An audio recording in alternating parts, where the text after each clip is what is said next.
ईश्वर के रूप में विराजते हैं। भगवान शंकर गंगा जी को नेत्रों से भी रोक सकते थे, लेकिन जटाओं में धारण किया कि श्री कृष्ण का चरणामृत है, वामन भगवान का चरणामृत है, वामन के रूप में श्री कृष्ण ही है।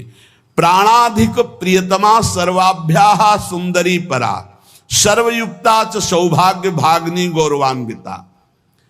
हमारी जो श्री किशोरी जो हैं, एक यहां बात ध्यान रखनी है कि एक प्रश्न और आता है सभा में, जब चर्चा होती है तो उसको सुनकर के लोगों के अंदर प्रश्न आता है कि शिव पुराण में लिखा है कि भगवान शंकर सर्वश्रेष्ठ है, देवी पुराण में लिखा है कि इन्हीं से सबकी उत्पत्ति है, आप गणेश महिमा को देखो तो यम ब्रह्म त्वम ब्रह्म, सब कुछ जिस पुराण को देखो उसी से सृष्टि हुई है। इसका मतलब क्या है? गलत है क्या? जब तुम शिव पुराण पढ़ोगे तो शिव तत्व से ही सबकी उत्पत्ति है, सब कुछ शिव तत्व है। पढ़े हैं, जैसे यहां कहा भगवान शंकर ने चिद चिद लक्षणम सर्वम राधा कृष्णमयम जगत, ऐसे कहा गया है हे भगवती हे भगवान, आपसे ही सृष्टि प्रकट है शिव पुराण में, क्योंकि जितनी माताएं वो सब भगवती हैं और जितने पुरुष हैं वो सब हे भगवान शिव, आपका ही स्वरूप है। चराचर जगत शिव और पार्वतीमय है। भगवान का ऐसा लिंग प्रकट हुआ शिव जी का कि 100 कल्प तक ब्रह्मा जी उतरते चढ़ते रहे, पार न पाया। फिर भगवान विष्णु उसमें पढ़ना शिव पुराण में, हम तो पढ़ करके बात कर रहे, आर पार नहीं पाया। भगवान शिव से ही नारायण का प्रादुर्भाव होता है, भगवान का प्रादुर्भाव होता है, भगवान शिव से ही ब्रह्मा का प्रादुर्भाव होता है। जब देवी भागवत पढ़ो तो सब कुछ देवी जी से प्रकट हुआ, तो क्या झूठा है क्या? पुराण कोई झूठे हैं क्या? तो अगर उनसे प्रकट हुआ तो इनसे कैसे? भागवत पढ़ करके देखो तो श्री हरि से, नाभि कमल से ब्रह्मा, ब्रह्मा की भ्रकुट से शंकर, रुद्र का अवतार। उधर पढ़ करके देखो तो उन भगवान शिव से ब्रह्मा और श्री हरि प्रकट होते हैं। देवी भागवत पढ़ करके देखो तो देवी शक्ति, ये है क्या? तत्व। तत्व एक है, वही परमात्मा है, वही। जब शिव पुराण पढ़ोगे तो सब कुछ शिव की, जब भागवत पुराण पढ़ोगे तो सब कुछ श्री हरि का, और जब देवी भागवत पढ़ोगे तो सब कुछ वही। देवी प्रपन्नार्थ हरे प्रसीद प्रसीद मातर जगतो खिलस्य प्रसीद विश्वेश्वरी पाहे विश्वम त्वमीश्वरी देवी चराचरस्य। हे देवी, तुम ही चराचर में व्याप्त हो, तुम ईश्वरी हो, तुम सर्वशक्तिमान हो, तुमसे बढ़कर कोई नहीं। क्या समझते हो?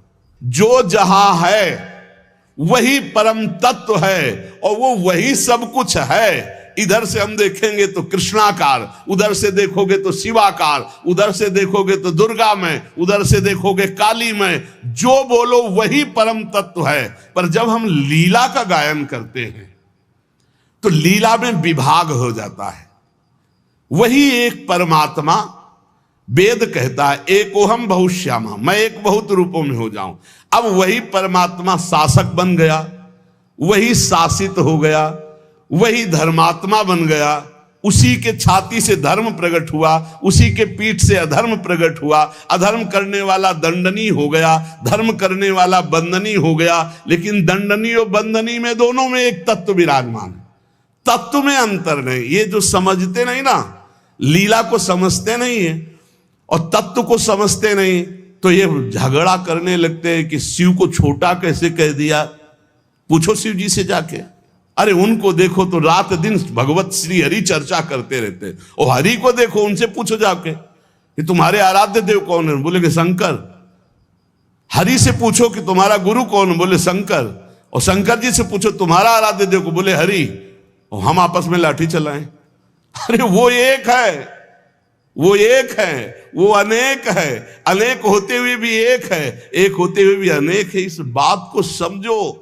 जब देवी भागवत, तो देवी ही सब कुछ है, देवी के ही अंश से राधा है। समझिए आप, जब हम वृंदावन से बोलेंगे तो राधा के अंश से देवी है। जब आप शिव पुराण से बोलेंगे तो शिव के अंश से हरि है, और जब भागवत पुराण से बोलेंगे तो हरि के अंश से शिव है।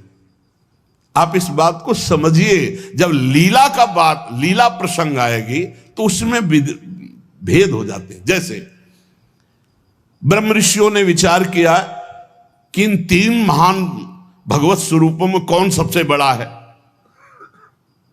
क्या उन ब्रह्म ऋषियों को पता नहीं कि हरि ही ब्रह्मा है, ब्रह्मा हरि ही शिव है, शिव ब्रह्मा और हरि में किंचित मात्र भेद नहीं। स्वयं भगवान बोले मैं ही हर हूं, मैं ही विधि हूं, मैं ही हरि रूप हूं। जगह जगह वर्णन है। लेकिन जब भृगु जी परीक्षा के लिए गए तो ब्रह्मा जी के सामने जाके ऐसे खड़े हो गए। यह भद्रता है गुरुजनों के सामने ऐसे खड़े होना, ऐसे नहीं खड़े हुआ जाता, ये अभद्रता कही जाती। गुरुजनों के सामने सावधानी पूर्वक हाथ जोड़कर या बहुत नम्र ऐसे। अब वो गए और ऐसे खड़े हो गए। ब्रह्मा जी ने कहा तो सभा की मर्यादा के विरुद्ध है, पर भृगु जी उनके पुत्र हैं, थोड़ा गुस्सा आया पर शांत रहे। शंकर जी के पास गए, बोले आओ भाई, बहुत दिनों बाद आगमन हुआ भृगु जी से। बोले हम तुम्हारे गले नहीं लगते हैं, परम पवित्र रहते हैं। उठाया त्रिशूल उन्होंने, हमको। भृगु जी शांत होकर के वहां, और भगवान हरि के पास गए, सैया में पड़े हुए थे, सीधे लात मारी जाके, सीधे छाती पे लात। भगवान उठे और कहा मुझे पता नहीं था आप आ रहे हो, नहीं आपकी अगवानी करता, और चरण दाबने लगे। बोले आपके चरण बहुत कोमल है, मेरी छाती बहुत कठोर, कहीं चोट तो नहीं लग गई। और आज के बाद जब जब अवतार भी लेंगे तब तक आपका भृगु चरण चिन्ह ये हमारे छाती पे बना रहेगा, ये हमारा बड़ा सौभाग्य हो। आंसू आ गए भृगु जी के। अब आप क्या कहेंगे?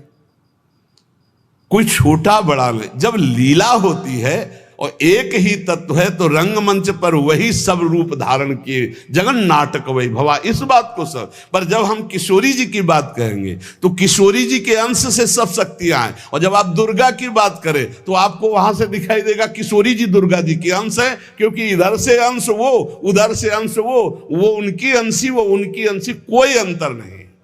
इधर से हम बोलेंगे श्री कृष्ण के अंश से शिव, और जब शिव पुराण में पढ़ोगे तो शिव जी के अंश से श्री कृष्ण।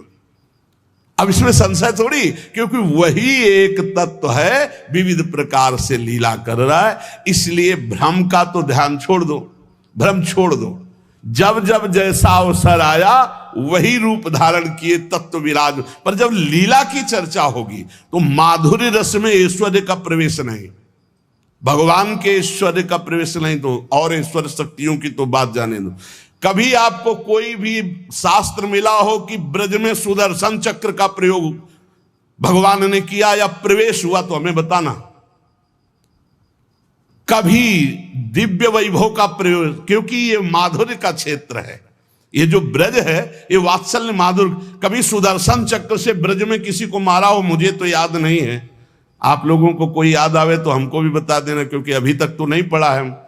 आगे अगर किसी को लगे, दूध पीते हुए पूतना को मारा, प्रवेश करके अघासुर को मारा, फाड़ के बकासुर को फेंक दिया, और उसका पैर पकड़ के धेनुकासुर को मारा। बस यही थप्पड़ घूसा इसी से पहुंचा दिया है। ना तो कौमोदकी गदा आई है, ना प्रभु की तलवार आई है, ना यहां सुदर्शन चक्र आया है, ना यहां दारुक सारथी रथ लेके आया है। ये ऐश्वर्य नहीं, ये प्रेम देश है, ऐश्वर्य का प्रवेश नहीं है यहां। और जहां कहीं ऐश्वर्य का कुछ दिग्दर्शन कराना चाहा तो वहां वात्सल्य ने डांट लगा दी है। जैसे मुख में जब मिट्टी खाई हुई ऐश्वर्य दिखाना शुरू किया तो वात्सल्य ने डांटा है, यहां नहीं। तो तुरंत मैया को लगा है मेरी आंखों का दोष कोई है, ये तो मेरा लाला है, ऐश्वर्य का। अब जब निकुंज की बात आती है तो इसमें तो बिल्कुल ऐश्वर्य का प्रवेश नहीं है।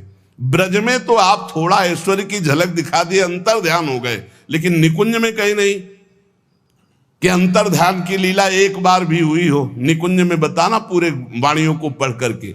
अब जो निकुंज रस है इसमें कहीं वर्णन नहीं है कि अष्टभुजा का प्रवेश है या षोडश भुजा का।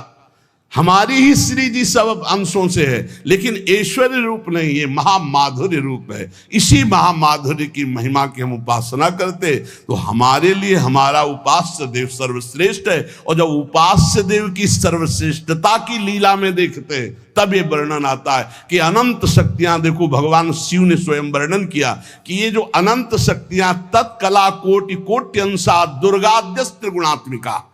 अब देखिए वही प्रभु